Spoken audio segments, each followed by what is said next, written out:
Well, hello, hello, hello, hello. Welcome back. Welcome back. Welcome back to another edition of Sideline Banter with Tank, y'all. we made it, y'all. We made it. And there's a lot going on. There's a lot that's happened since the last time we got together on the sideline. So I gotta catch y'all up, gotta keep y'all in the loop and what's going on in the world of sports. Because this is what I'm here for. This is what I do. So happy Juneteenth, in case y'all can't see. Happy Juneteenth out there. Um, hmm Happy Juneteenth. Hopefully your job gave y'all some time off. Hopefully your employer recognizes and celebrates Juneteenth. But I know there's still some out there they're still forcing us to celebrate July 4th, but don't even want us to take the time for Juneteenth. I don't understand it. I need them to fix it. But that's neither here nor there. But we're gonna jump right into it. So of course, of course, we're gonna talk about the NBA finals with the Knickerbockers of New York winning it all. You heard me, y'all. You heard me. For the first time in 50 years, 53 years to be exact, the Knickerbockers of New York are the NBA champions. Jalen Brunson won MVP. Shout out to the Knicks. Shout out to the Knicks. Hell of a playoff run. Probably one of the best playoff runs we have witnessed with them. The only team that was able to beat them more than once was Atlanta. The Spurs was able to get one win. The Spurs should have got more wins, but we're going to get into that a little bit later. But hey, they swept. They swept the Cavs and they swept the Philadelphia 76ers. So I did not have that on my bingo card. I had them coming once I saw how they were playing against Atlanta. I pretty much had them coming out of the East, but we can get into those details a little bit later. We're gonna break it all the way down. We also have the men's college World Series that's going on. The championship round is set. The Oklahoma Sooners will be facing the UNC Tar Heels for the World Series championship. That will pop off on Saturday. Shout out to them Tar Heels, okay? Go Heels. It is always a great day to be a Tar Heel. So shout out to them. Shout out to Oklahoma. They defeated Georgia 11-4. This will, for Oklahoma, be their fourth appearance in the College World Series championship. They are looking for its third national title in school history. So they won previously in 1951 and 1994. So they're looking for their third national title.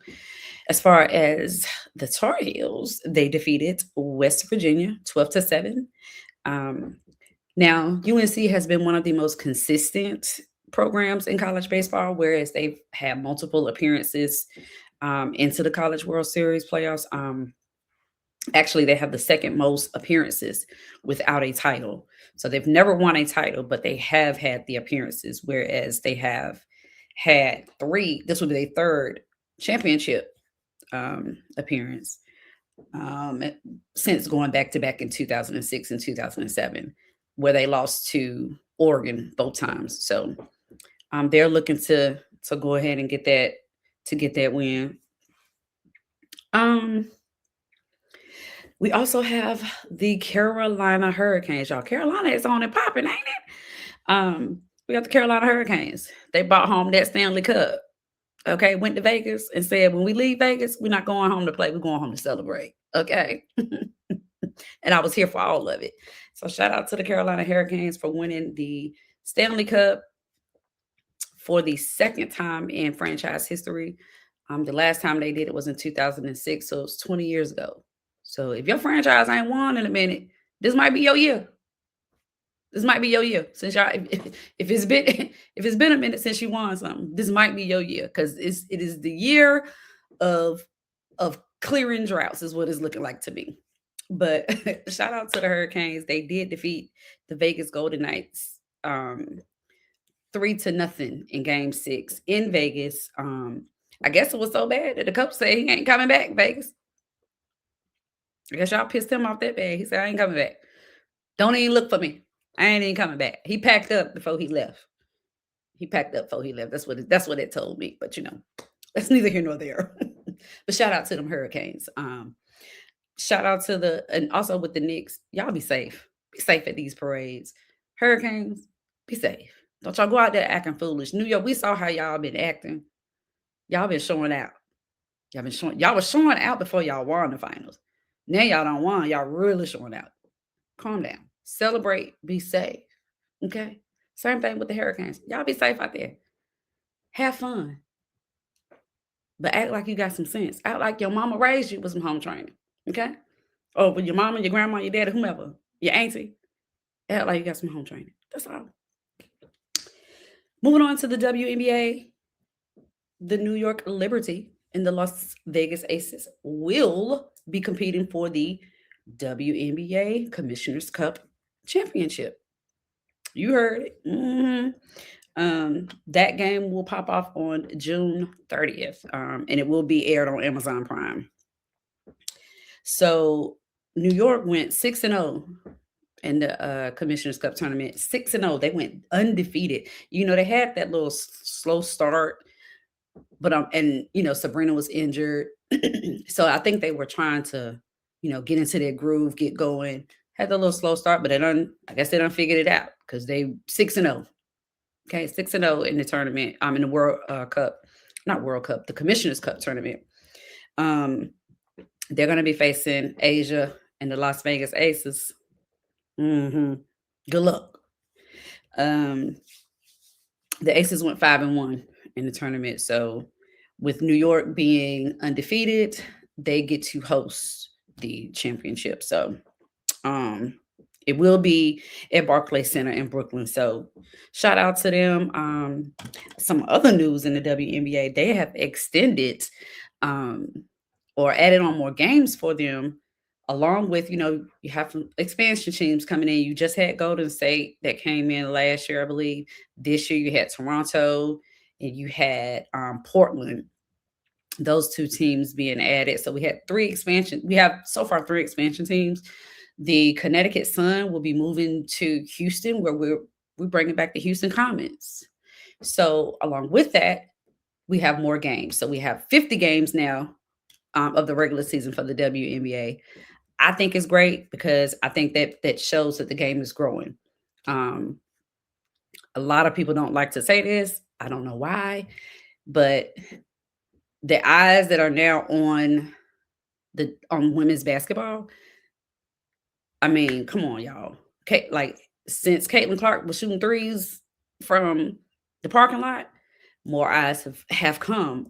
So she has brought the eyes. She's put the world on notice, letting the world know, like, hey, look, yes, I'm out here hooping, but she ain't the only one. So it's giving everybody that exposure that's needed to put women's basketball where it needs to be, in the spotlight. Because if you ask me, women's basketball is where it's at. Because you can't, it's harder to get into the WNBA than it is in the NBA. Because the WNBA, one, is not that many roster spots. You don't have as many teams. And it's the cream of the crop. You got the best of the best. So shout out to the WNBA for, adding on those games. I'm pretty sure it's going to bring more expansion as well. So we're going to get more teams. The more teams we get, the more roster spots you have. And,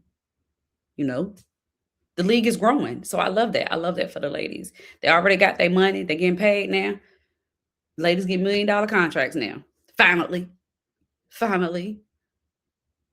So shout out to them. And we also have the World Cup that is being hosted in the United States of America.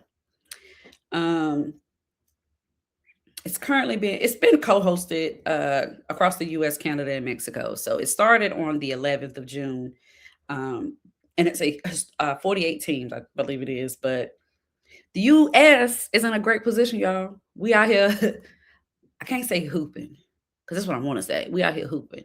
But since it's soccer, do I say they out here kicking? They kicking it? I'm gonna say that. That's what I'm gonna say. Cause but we did beat Paraguay 4-1 in SoFi Stadium in LA.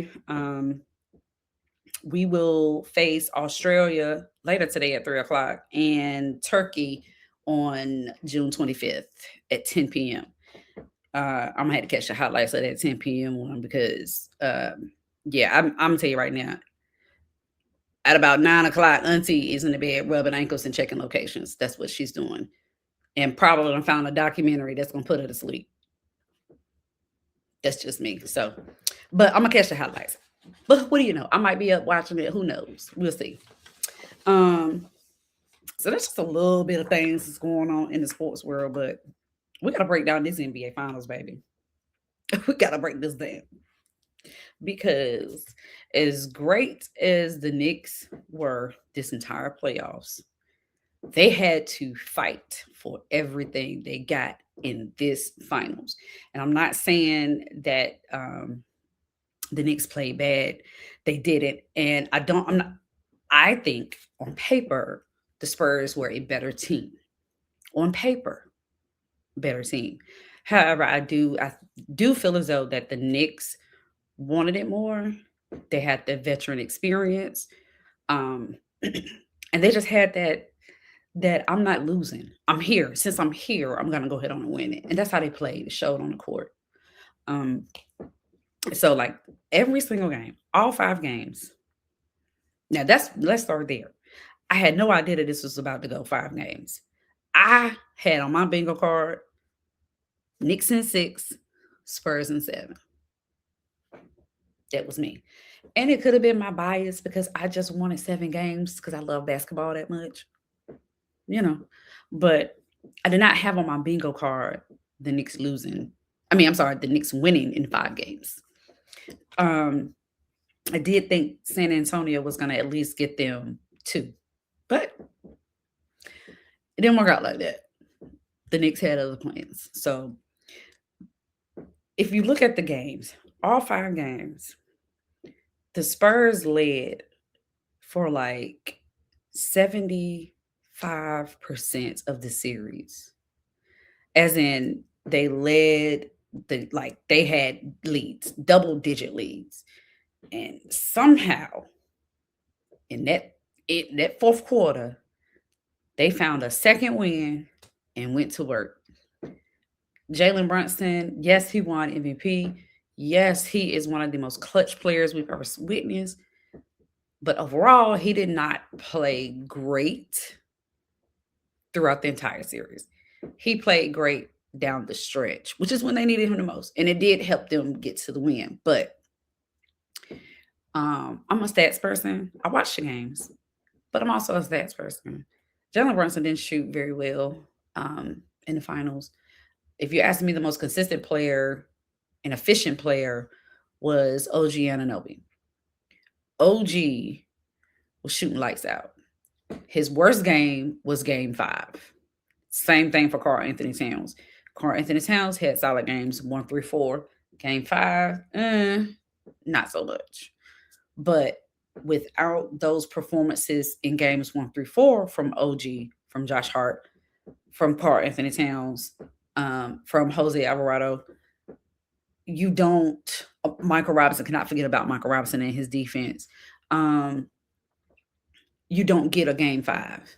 You probably could say that the Spurs sweep them because, again, the first 5, every game, including game 5, the Spurs had double-digit leads every single game, even the ones that they only won 1. So even that one, they had a double-digit lead. They almost lost that one, but they were able to hold off the Knicks and pull away with 1 win in New York. But the Spurs, I don't even want to say they dominated, but they had control of that series 75% of the time. It's just that 25%, They ran out of gas. I don't know. I don't know what it is. The Knicks, they want to push the pace. Okay, they want to push the pace. They want to pressure you, and they play physical. They run in transition. They attack early in the clock, and they also allow their defense to be turned into offense. So they put their pressure defense on the Spurs, turn the ball over, and then they're able to score. You know, they definitely wanted to run. The Spurs, however, wanted to kind of slow down the game and play in the half court. They don't one, you don't want to run. You don't want to run with Wemby. Because I don't think he would last the whole time. And it showed he was tired a couple times. He was exhausted. Now, defensively, Wemby did great. Like when he's in the paint, you ain't coming down there. You can see there was a few times Jalen Brunson would run down there, and then as soon as he seen Wemby, that fool did a quick 360 and went the other way. So what the Knicks did was they allowed Mitchell Robinson and OG and Cat. Like they were able to do just enough on Wemby just so the guards could get to the basket. Like the Spurs controlled every single game. Every single game. I mean, just controlled it. But to me, the biggest difference was coaching. Yep, I said it. Coaching. Yes, Mitch Johnson is a young coach. First time in the finals. Young dude. We get it. Mike Brown been here before. You don't won before. Let that sink in. He won before. But I don't think Mitch Johnson managed the bench well for the Spurs. I hear everybody blaming De'Aaron Fox, and it's not on him totally. No, it's not. Now, could he have played better? Absolutely. Absolutely, he could have played better. But some of the mistakes he made did cost him the game. Some of the coaching decisions that Mitch Johnson did cost him the series. So the Spurs coach, Wemby already is battling, blood clots. So I'm pretty sure he's taking blood thinners. Yeah, you ain't gonna be as fast. It's gonna slow you down. Okay, slow you down a little bit.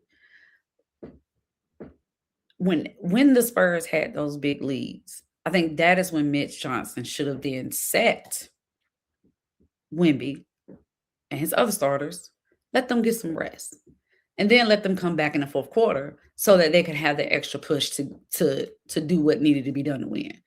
I also think he relied too much on De'Aaron Fox.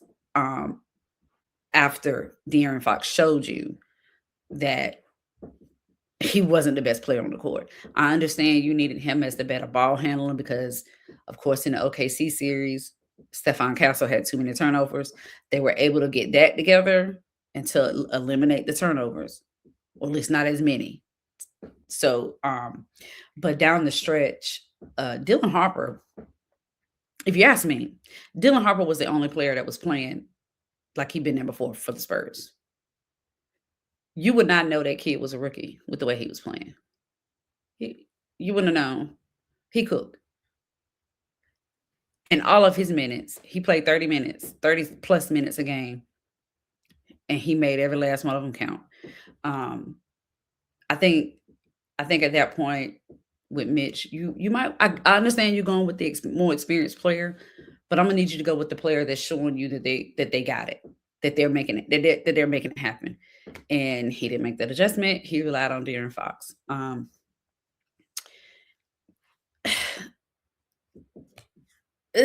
Like I said, I'm not blaming De'Aaron Fox for the loss.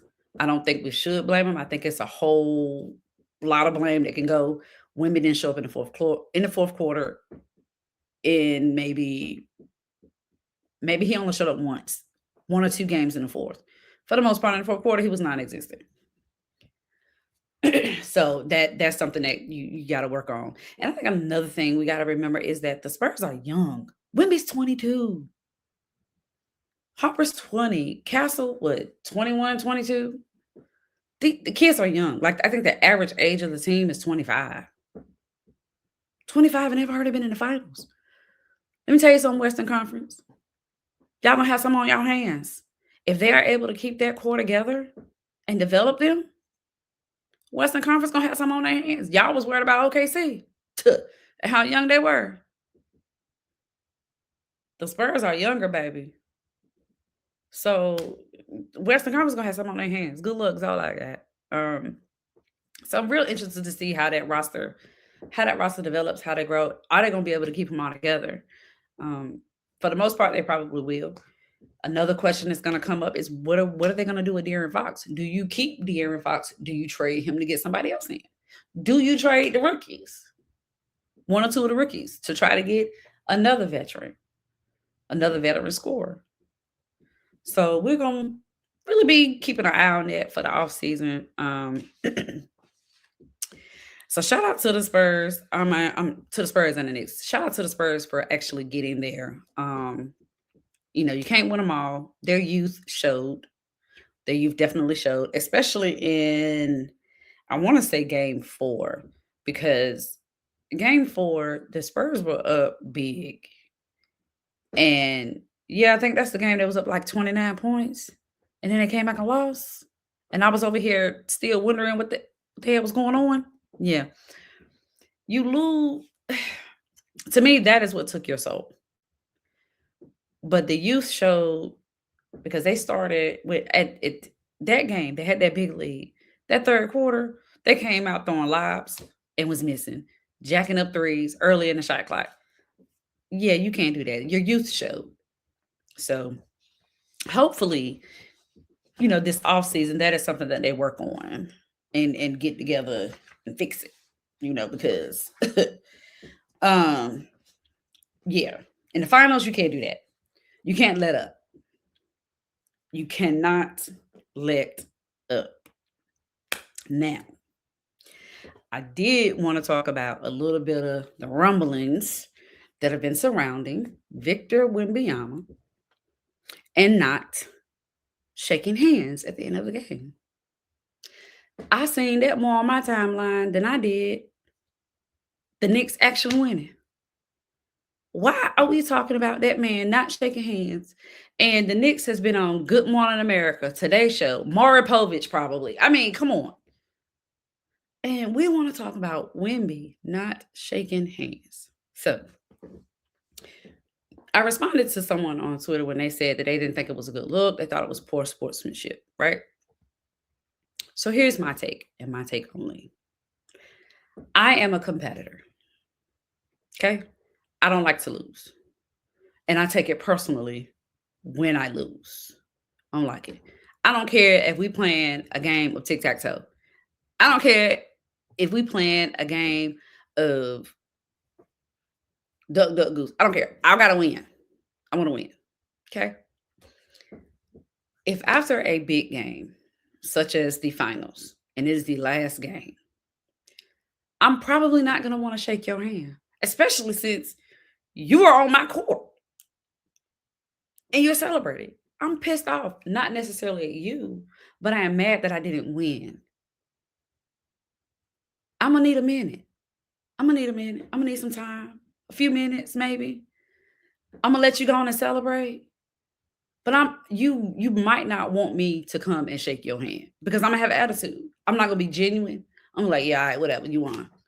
And it is not that I'm not happy that you won or don't want to celebrate your victory. It's that I need time to process the fact that I just lost the championship.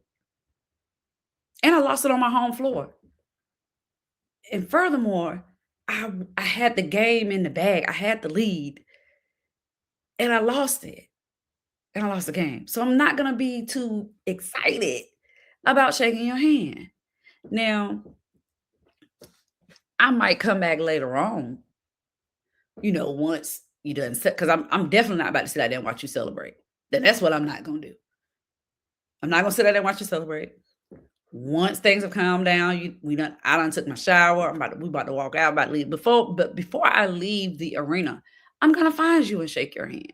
Just because I don't shake your hand immediately after the game I don't think that's poor sportsmanship.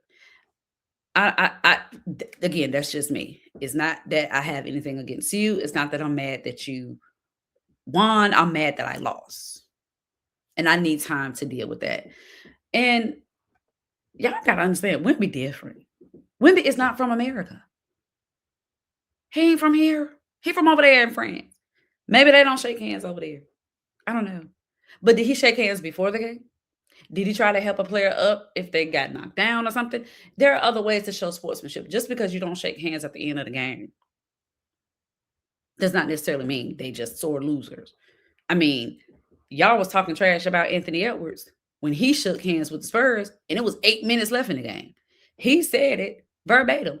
I didn't want to shake y'all hand after you beat my ass. That is what he said. He was like, I'm going to get it out the way now. We ain't coming back to win this game. We down by 30. We're not winning this game. I ain't about to play no more today because he recovering from an injury. And they also knew, even if they'd have won that game, they wasn't winning the series. And they damn sure won't win in the finals. But he still went and shook their hand. He went and congratulated them beforehand because he didn't want to deal with it after the fact. Not mad at it. Not mad at it. And I share his sentiments. I don't want to shake your hand after I just got my ass whooped. I don't. Not right away. I'm going to need some time. So I don't think that's poor sportsmanship per se. I don't. And furthermore, we ain't friends. Not right now. Now, when the off season officially starts, okay. Yeah, what's up? But baby, during the season, we are not friends. We are not friends. We're not friends. You right now are the op, which is what the kids say. You the op. There's nothing personal though. Nothing personal. It's just competition. Is what it is. You ain't gotta like it. You don't gotta agree with me. And if you don't agree with me, I don't care. but being for real, like though, I think another thing that we gotta consider is Wemby is still 22 years old. He's 22 years old. We can't pick and choose when to say somebody is fully grown or when they still a kid. Because in some instances, we want to say, oh, he's 22, he's still learning, he's a kid. Oh, he's 22, he's a grown man. It depended on the situation. He's 22. And he ain't from here. What we call certain things that we do, they may not do over there. It could be completely different. Simple as that. So it's not that deep. Y'all find something else to talk about. Find something else to be mad about. Please. Please find something else to be mad about. He's 22. Then they already dragging talking about, oh, he ain't great. We can't put him as the GOAT. First of all, you shouldn't have put him up there in the first place. That's the A. Let's start there. You shouldn't have put him in a GOAT conversation to begin with. He's not there. He is 22 years old. This is his first time being in the NBA Finals. He has only been in the league for 3 years. 3. 1, 2, 3. You got to stop crowning people and making them a GOAT and putting a certain expectation on them. And then when they don't meet that expectation, then you're ready to tear them down.